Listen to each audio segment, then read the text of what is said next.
Amethi seat पर आखिरकार राहुल गांधी चुनाव लड़ने को तैयार हो गए हैं। राहुल गांधी 3 मई को दोपहर 1 बजे नामांकन करेंगे। इसके लिए उनका अमेठी दौरा भी तय हो गया है। अमेठी में नामांकन जमा करने की अंतिम तारीख भी 3 मई है। बीजेपी ने यहां से केंद्रीय मंत्री स्मृति ईरानी को मैदान में उतारा है, जो 1 महीने से यहां जमकर प्रचार कर रही हैं। तो दूसरी तरफ राहुल गांधी भी अब चुनाव मैदान में उतरने को तैयार हैं, जबकि पहले वो अमेठी से चुनाव लड़ने को तैयार नहीं हो रहे थे और इसी के चलते अमेठी सीट पर कांग्रेस ने उम्मीदवार तय नहीं किया था, क्योंकि अमेठी के कांग्रेस कार्यकर्ता सिर्फ राहुल गांधी की डिमांड कर रहे थे। उनका कहना था कि दूसरा उम्मीदवार उन्हें मंजूर नहीं है। तो दूसरी तरफ राहुल गांधी का कहना था कि वो वायनाड से चुनाव लड़ रहे हैं। केरल की जनता ने जो भरोसा उन पर जताया है वो उसे तोड़ेंगे नहीं। 2 सीट से चुनाव लड़ने का मतलब है कि बाद में चुने जाने पर 1 सीट छोड़ना, और राहुल इसके लिए शुरुआत से ही तैयार नहीं दिखाई दे रहे थे।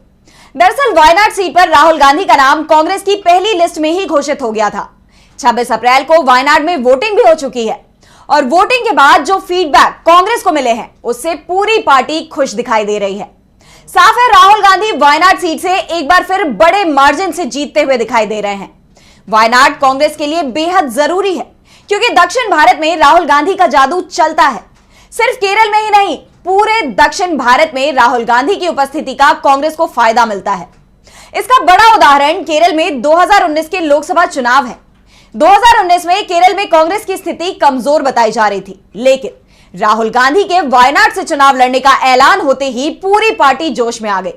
इसके बाद कांग्रेस गठबंधन ने राज्य की 20 में से 19 सीटों पर जीत हासिल कर ली थी, वो भी तब जब राज्य की वाम मोर्चा की सरकार अपनी लोकप्रियता के चरम पर थी। लेकिन अकेले राहुल गांधी ने पूरी बाजी पलट दी।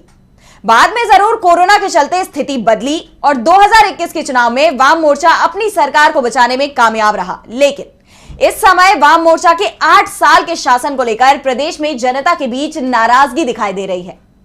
लोकसभा चुनावों के 1.5-2 साल बाद ही केरल में विधानसभा चुनाव होंगे।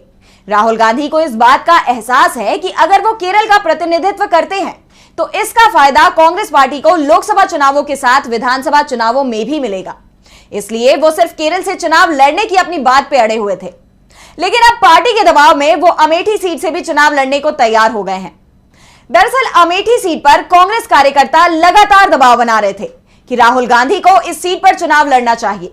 राहुल सिर्फ एक बार नामांकन कर दे, उसके बाद यहां की जनता उनका चुनाव लड़ेगी।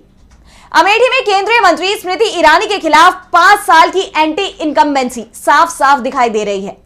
ऐसे में इस बार राहुल को ज्यादा मेहनत करने की भी जरूरत नहीं है, वो आसानी से चुनाव जीत जाएंगे। वायनाड के चलते राहुल गांधी अमेठी पर फैसला नहीं कर पा रहे थे, लेकिन अब उन्होंने अपना मन पक्का कर लिया है। वैसे अभी भी राहुल गांधी ने यह तय नहीं किया है कि वो अमेठी जीतने के बाद वायनाड को छोड़ देंगे। अमेठी के कार्यकर्ता 2019 की हार का हिसाब किताब करना चाहते हैं और इस बार वो आसानी से ये सीट बीजेपी से छीन लेंगे। इसलिए कार्यकर्ताओं की डिमांड पर राहुल गांधी अमेठी से चुनाव लड़ने को तैयार हुए हैं।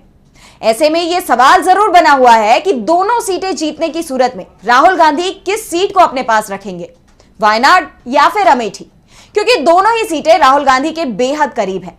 एक तरफ अमेठी है, जहां से गांधी परिवार के 4 सदस्य संजय गांधी, राजीव गांधी और इसके बाद सोनिया गांधी और राहुल गांधी चुनाव जीते हैं। तो दूसरी तरफ वायनाड है, जिसने 2019 में भी कांग्रेस का साथ दिया जब उत्तर भारत में पार्टी को जबरदस्त झटका लगा था। लेकिन अब राहुल अमेठी से चुनाव लड़ने को तैयार है। तो सवाल उठ रहे हैं कि क्या स्मृति ईरानी अमेठी छोड़ देंगी, क्योंकि जमीन पर हालातों का उन्हें भी अंदाजा है।